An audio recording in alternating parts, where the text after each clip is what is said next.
Parshas Tazria and Metzora are normally together as a double parsha. This year, Metzora is separate. Last week we spoke about in Tazria about the idea of tsaras, about this skin disease in which an individual finds a blemish, an affliction on somewhere on his body, or on his or her head, or on a garment.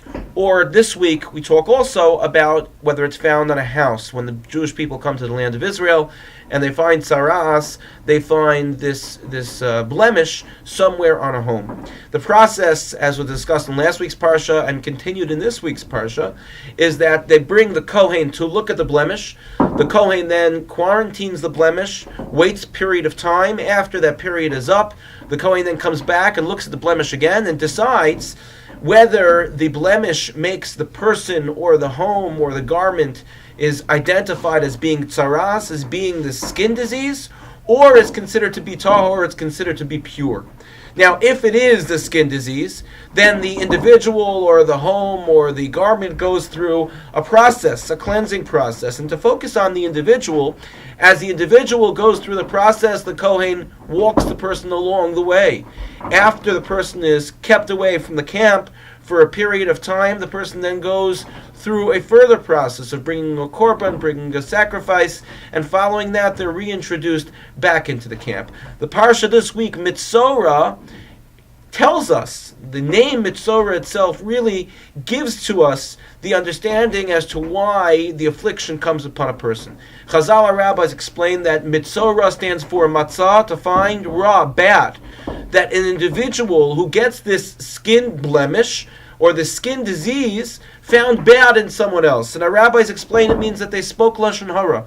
They spoke badly about someone. They used their mouth, they used their tongue to speak negatively about someone else, and therefore they were punished through this skin disease. The Chafetz Chaim points out that how interesting it is that it can't just simply be that a person sees a blemish and decides for themselves whether they are tameh or tahor, whether they're impure or they're pure.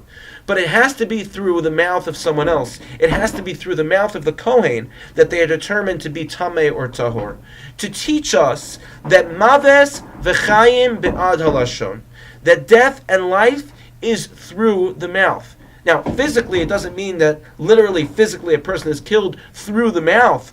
But what it does mean is that when a person speaks lashon hara, when we speak negatively about someone else, we have the ability to kill them in other ways. We have the ability to kill their reputation. We have the ability to kill their relationships. We have the ability to do things that will cause them to feel very badly about themselves. And so the way to redo the damage that's done by lashon hara is the opposite, is being able to speak positively about someone, and only positively, or not to speak at all. Here the Kohen could say tameh, could say impure, but that very same Kohen could say tahor, could say pure, could look at the purity of the individual, the very same individual that he said impure later on could become tahor. And I would be fair to say that in our lives, in our situation, in our world, one of the greatest challenges that we have is the prohibition to speak lashon hara. At some time in most of our lives, we've slipped up, we've made a mistake when it came to this issue. It's very easy for us to say, look, I can't control lashon hara, therefore I'm not going to even bother. Or the ability for us to actually try to control that which comes out of our mouth and pay more attention to it. And these parshios, Tazria last week and Metzora this week, remind us that we can't simply go about our day and not make a calculation about what it is that we are saying and what it is that we are thinking.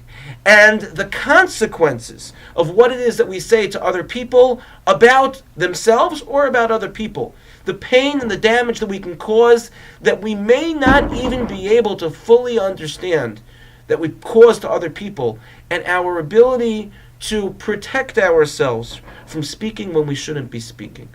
Let us be zocheh, let us merit in our lives that we don't simply throw away the ability to stop ourselves from speaking lashon hara and say it's impossible. But let us try to focus and concentrate just a little bit every day, a little bit harder, to make sure that that which comes out of our mouth or stays in our mouth is something which is only pure and positive about other people, and not chas v'shalom lashon hara or negativity. Ultimately, it will make us more positive about others and also about ourselves. Thanks for listening and have a good Shabbos.